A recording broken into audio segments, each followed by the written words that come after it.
So, today is the International Women's Day. This day started as a celebration in 1909 in New York, transferred in Germany and then in Russia.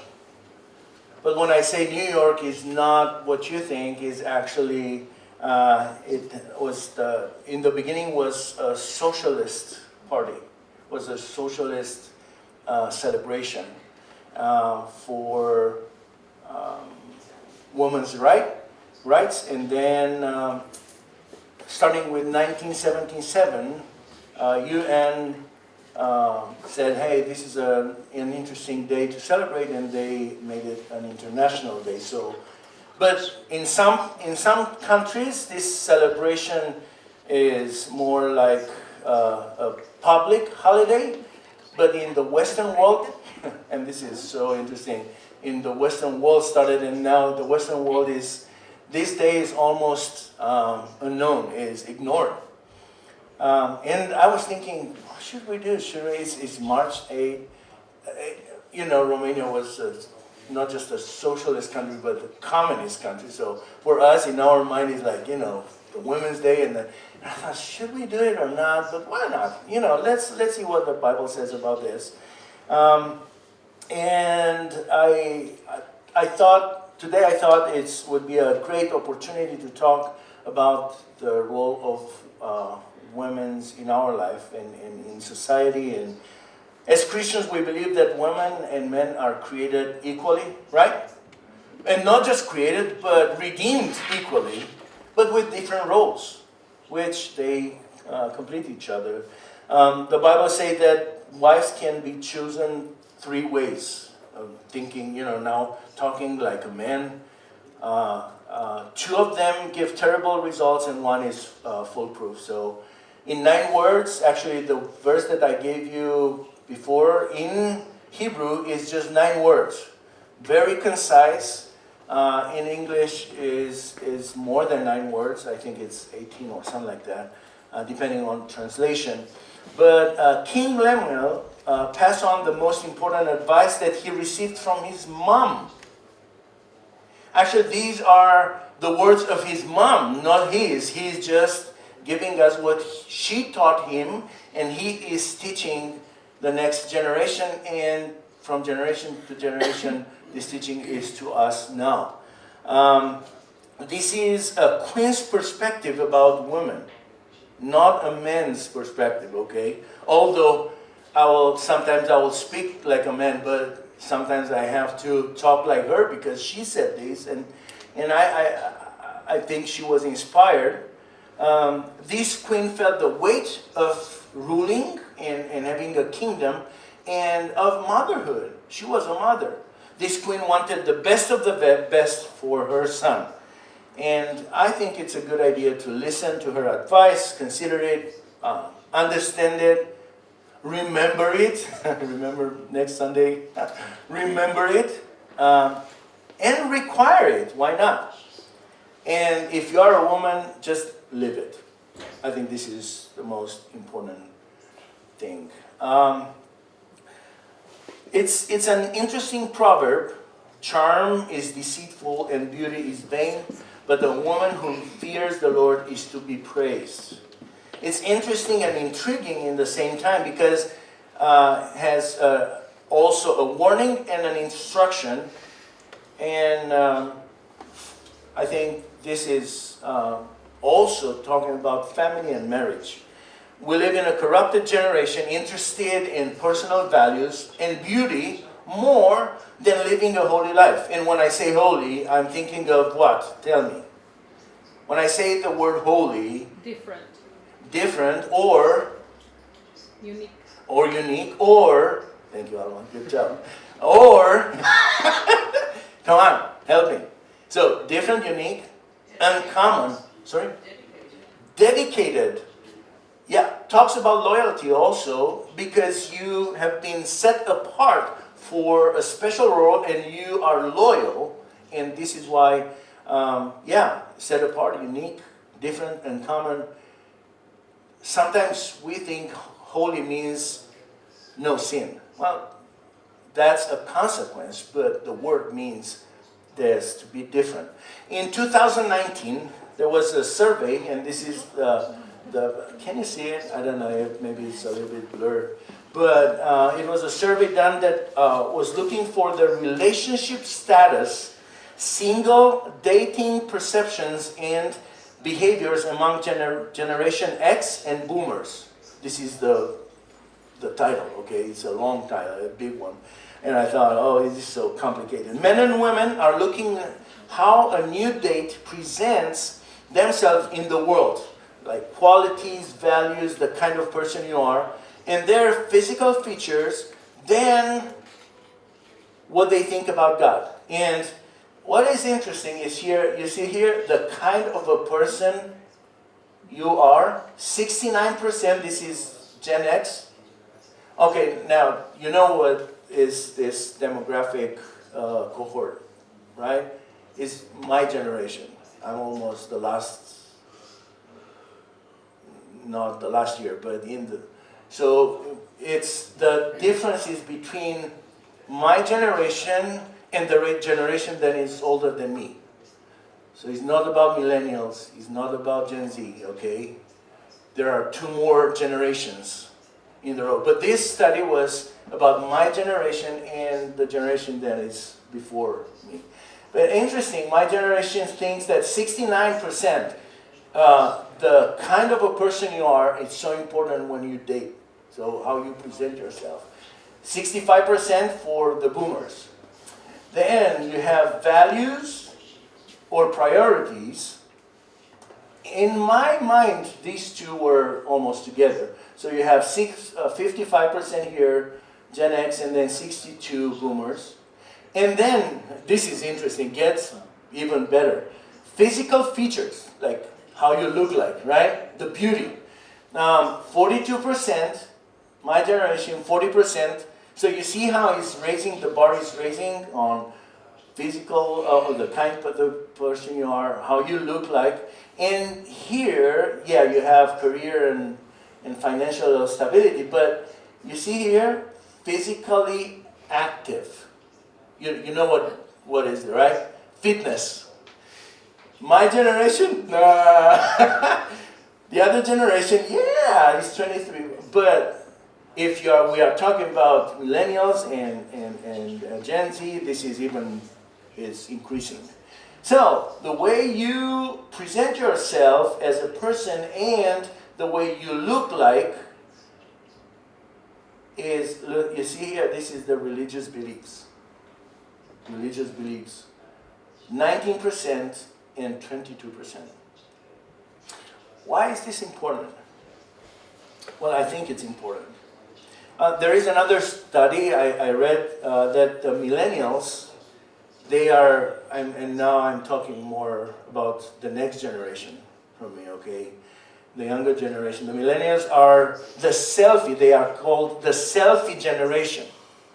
And how they look is very important. Millennials buy more natural beauty products that the other generations, that they were more chemically bound in products. And the Gen Z, like even the ones that are, I don't know, they call it the first digital generation. The first digital generation. To gain their attention, I read, to gain their attention, you'd better grab it with a photo in 5 words or less and in 8 seconds. So if for the first 8 seconds of this sermon, you are not captured, a Gen Z will say, I'm out of here. They zoom out. 8 seconds. You know why is this important? 8 seconds? Because the attention span of a goldfish is 9 seconds.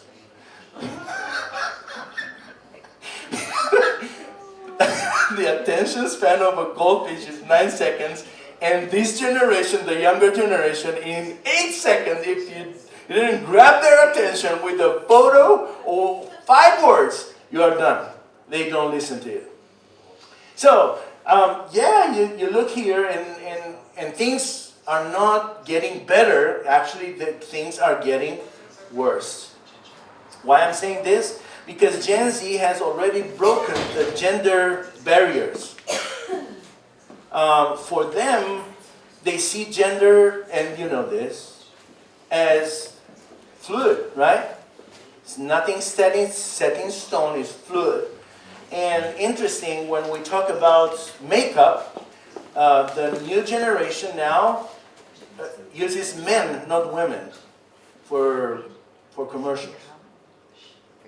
And renowned makeup brands are employing male experts to help normalize men wearing makeup.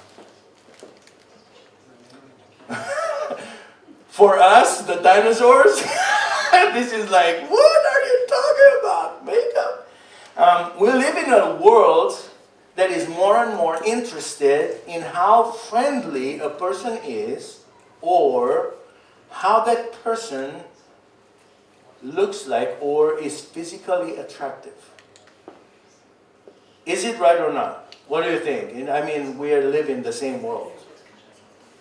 Most men pick their wives by favor or beauty, and they appreciate a woman doing things for them, and they lust for a beautiful body and for a beautiful face. And that's it. How about here, religious beliefs? Who cares? Yeah, who cares? So this is why I really believe that this verse, Proverbs 31:30, is very important for us to understand what the Bible says. Charm is deceitful and beauty is vain. So you see, everything that this generation and our generations, they really cherish, the Bible says, charm is deceitful, beauty is vain, not in vain, sorry. Beauty is vain, but the woman who fears the Lord is to be praised. That's so interesting. This is the biblical generation. Okay, the biblical one. What does define an excellent woman? And I'll try to answer this question using this verse. First of all, charm is deceitful. In Hebrew, the word used for charm here means attractive, pleasing quality, to be gracious, to be pleasant, or to show favor or approval or affection. Charm is the way that a woman treats a man. This is why this word is also translated as favor. So charm, as the verse says, charm is deceitful. And actually, this is so interesting because in Hebrew, you don't have the is. You don't have a verb there. When I read it, I was like, where is the verb? And actually, I know when you don't see the verb, it's very important to make you think. So after you read two words, you think, where is the verb here? I don't know. And in Hebrew, it's like this. Deceitful, the charm. I was like, what? Or deceit, the charm. And then vain, the beauty. Where is the verb? There is no verb there. But we need to put the verb there. We are not like them. But when you see this, you stop. And charm here could mean also favor. Favor is doing what the man wants, treating him kindly with responsive affection and obeying. If he wishes something, that's your favor, right? You treat him with favor. Women are experts as being agreeable, cheerful, friendly, and we know this. But favor oftentimes includes sacrificing something. And when we talk about women, we talk about sacrificing virginity or, having sex before marriage to please the guy. And the Bible says that's not well. This is not going in a right direction. Charm or favor is deceitful. The Bible says that favor is deceitful, and it's a lie, actually. Anyone can treat any other person nicely for a while to obtain something, right? So this is why it's deceitful. You don't know why a person treats you well. And sometimes we think, why is he doing this? Such women do not treat husbands the same way they are married, for their need to seduce is gone. She has her husband, and now her true character will show. And this is why it's deceitful, right? Because after marriage, the guy has a shock. What have I done? This is another woman. Who changed the woman I know? And she's not the same. The man who married for her favors must now face what? The truth. Because what was before was a what? A lie. Was deceitful. Favor was deceit. And now is the truth. A whining tormentor. The Bible implies that an unpleasant woman is only found after the marriage. And this is you think, Proverbs 31, verses 10 and 11. An excellent wife, who can find? She is far more precious than jewels. The heart of her husband trusts in her, and he will have no lack of gain. You see, when a man finds out that his wife, the woman he loves, is excellent, is when? Not before marriage, but after marriage.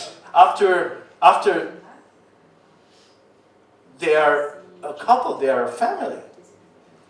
So this is why the Bible implies that an unpleasant, if she lied, she deceived, after marriage, she's another person. And the man said, what have I done? The excellent woman is not the Wonder Woman.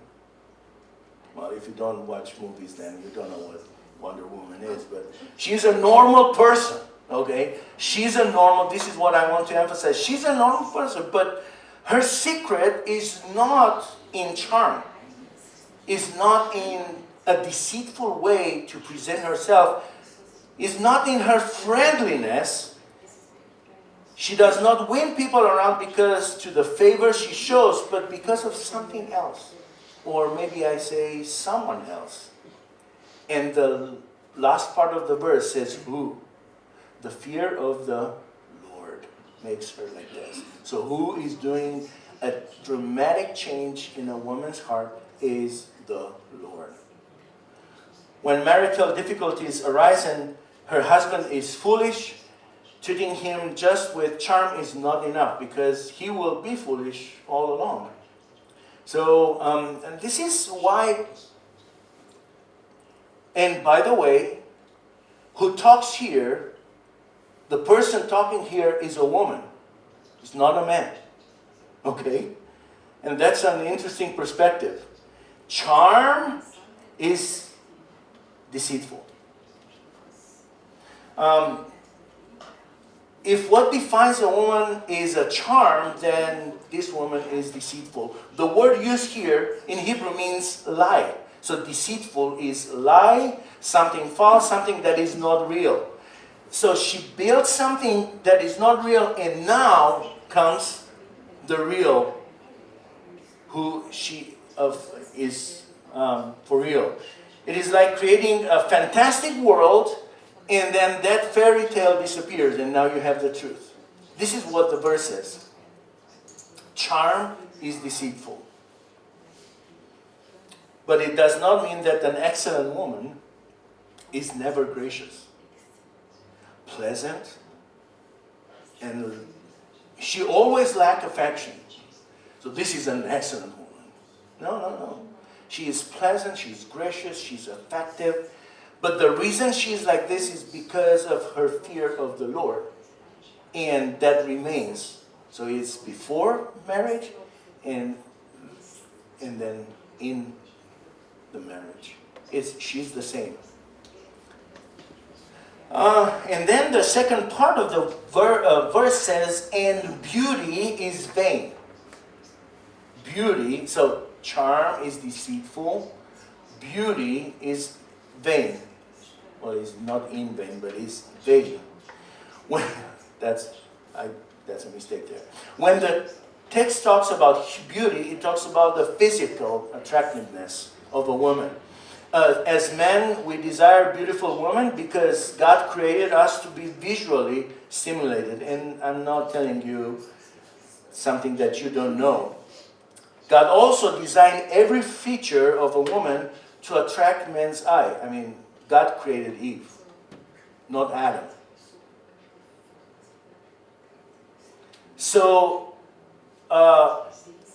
in an instant of time, a woman would make a man crazy. But what is going on? Probably his vision tells that man that this woman is the marital heaven for him. Beauty, but the Bible says beauty is vain.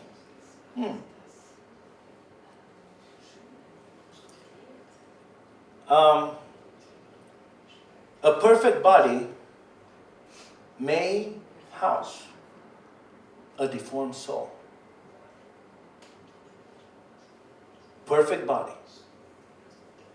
but a soul that is so wicked. But this is the problem. You will know too late. Beautiful women can be flirty, selfish, and lazy. They can. They may. It's not a guarantee, okay?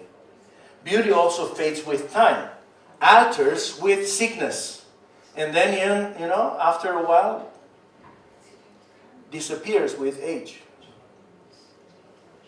So when you think and you define a woman by her beauty, that's also deceitful.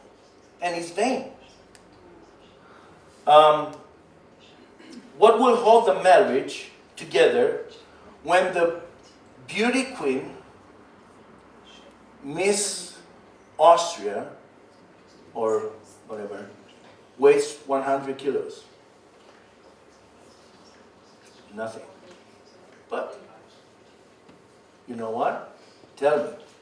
If this defines a woman, nothing. But Christ, if she fears the Lord, that's totally different. Beauty is vain. Well, the word vain, I was looking in the original, is Habel. By the way, Abel's name is from Habel. And you find this word also in Ecclesiastes.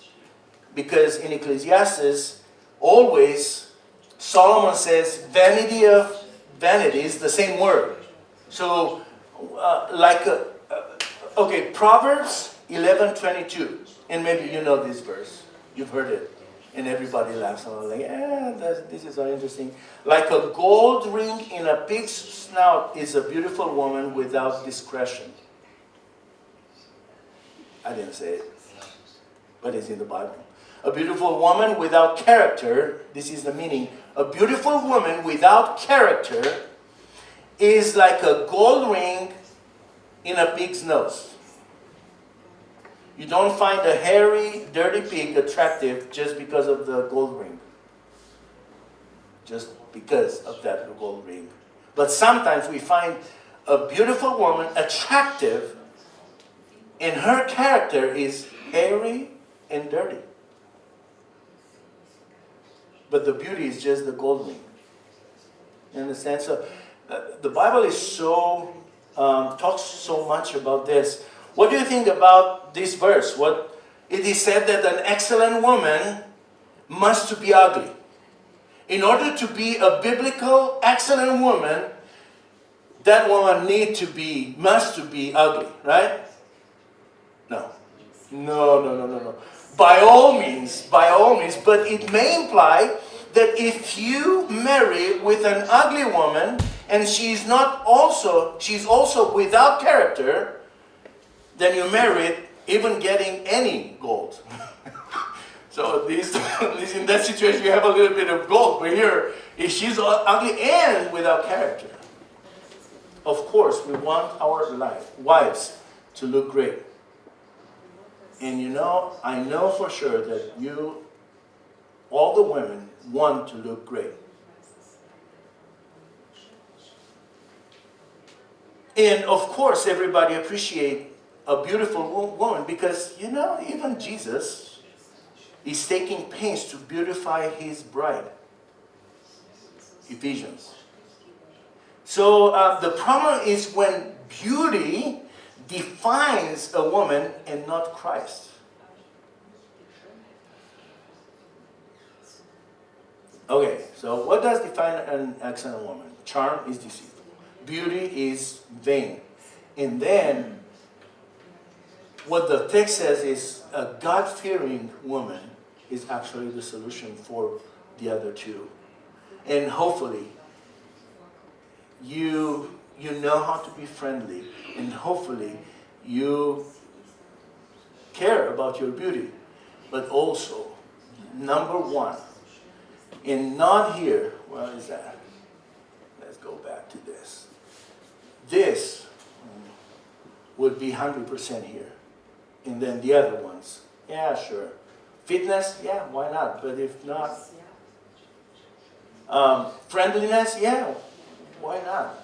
But if not, but here you have religious beliefs, they say, but what I meant is a personal relationship with Jesus Christ. That is what we all want.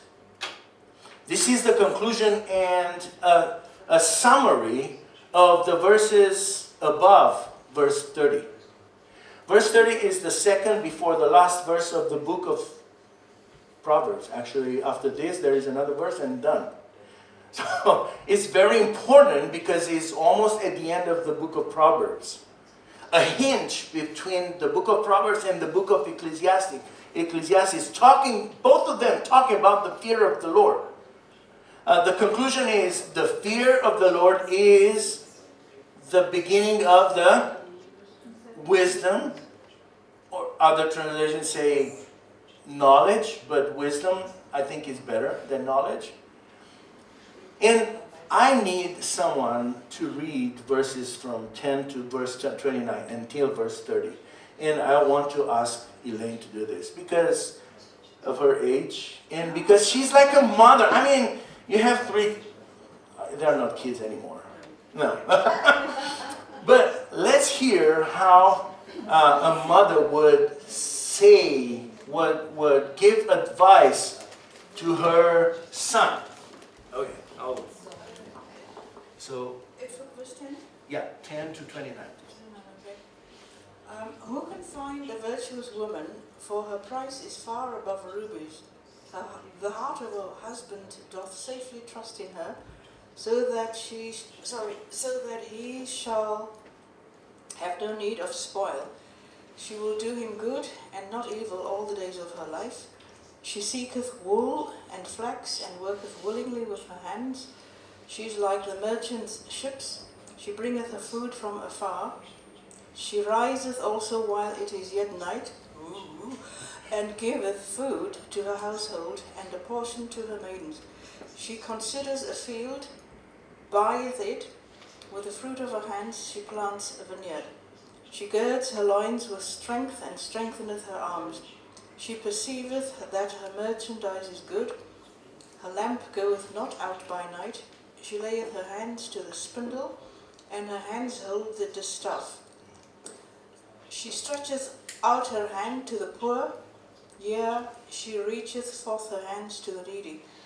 She is not afraid of the snow for her household, for all her household are clothed with scarlet. She maketh herself coverings of tapestry. Her clothing is silk and purple. Her husband is known in the gates, when he sitteth among the elders of the land. She maketh fine linen and selleth it, and delivereth girdles to the merchant. Strength and honour are her clothing, and she shall rejoice in the time to come. She opens her mouth with wisdom, and her tongue is the law of kindness. She looketh well to the ways of her husband, and eateth not the bread of idleness. Her children rise up and call her blessed, her husband also, and he praiseth her. Many daughters have done virtuous, but thou excellest them all.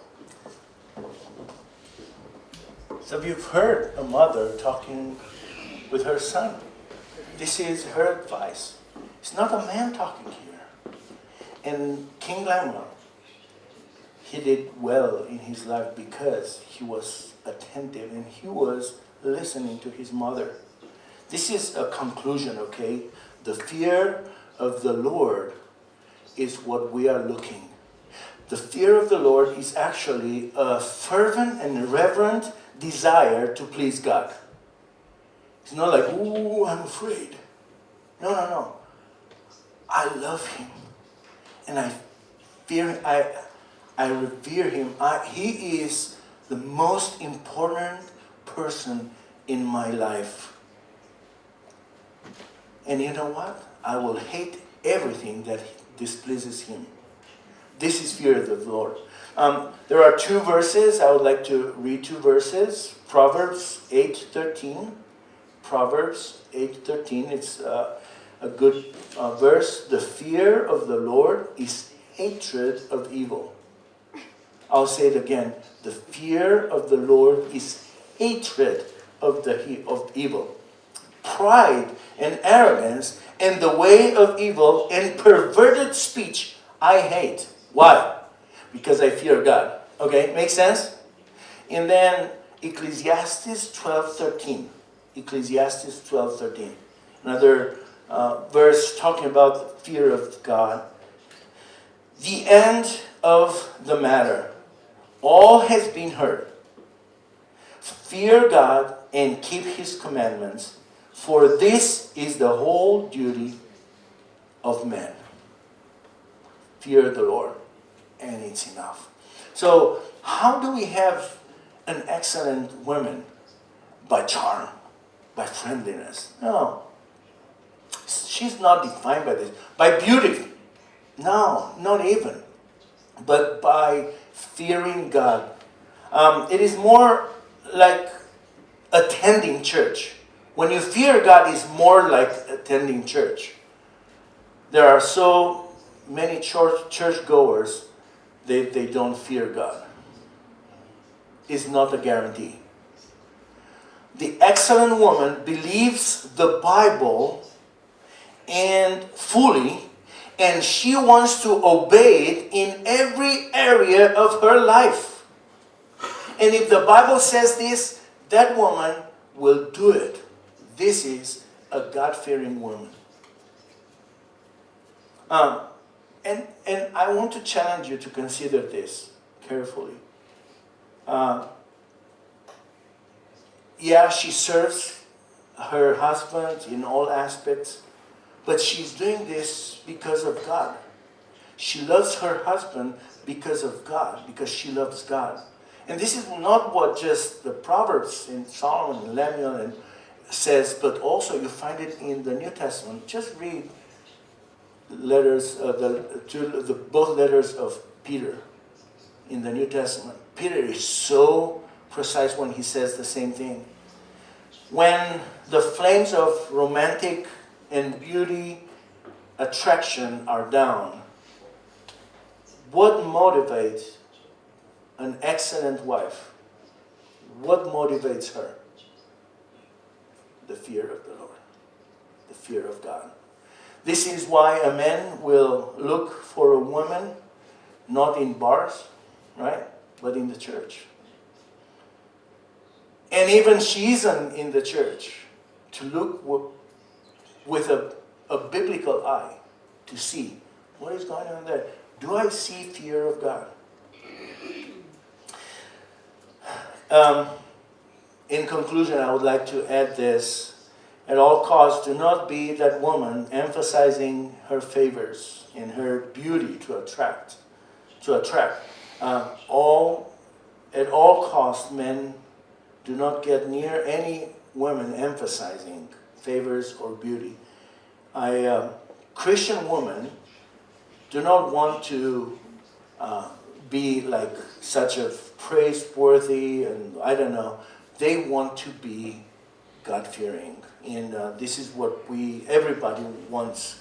As a church, B1 is a church where women are praised and we reward our sisters, we love them, and we do this publicly. And today we want to do something more than, yeah, we love you, you know. What we want to do is to appreciate you, and I will ask Philip to, we want to give them a token of our love and appreciation, a flower. And the second step of this, I would like to ask Henry to do something else. He's like, what? Me? A flower? No. How about this, Henry? Would you like to pray for them? To bless them? That would be so good to have this in there. Not just, a flower, because you are a flower, but to pray because you are a God-fearing woman. And we're not talking about being a mother. This is not Mother's Day. It's Women's Day. We really appreciate you. So, an excellent wife, says Lemuel, taught by his mother. An excellent wife. Who can find? She is far more precious than jewels. And then by the end of the text says, her children rise up and call her blessed. Her husband also, and he praises her, and he says, many women have done excellently, but you surpass them all. So, in the past, what I did, I was to ask all the women to come forward, but if we do this, we're just 3 or 4 men here.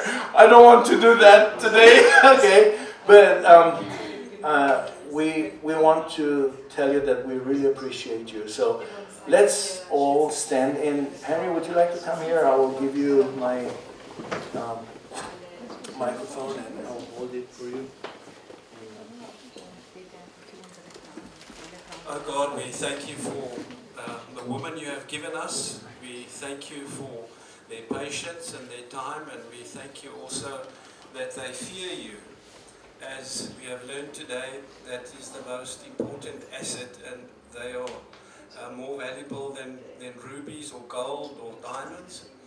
And we just thank you for them, dear God, and give them strength, and especially those women who have a lot to do in the families, to look after the children, and who work and study, and we just praise you for them, dear God. We thank you for these bold and fearless women. In Jesus Christ's name we pray. Amen. Amen.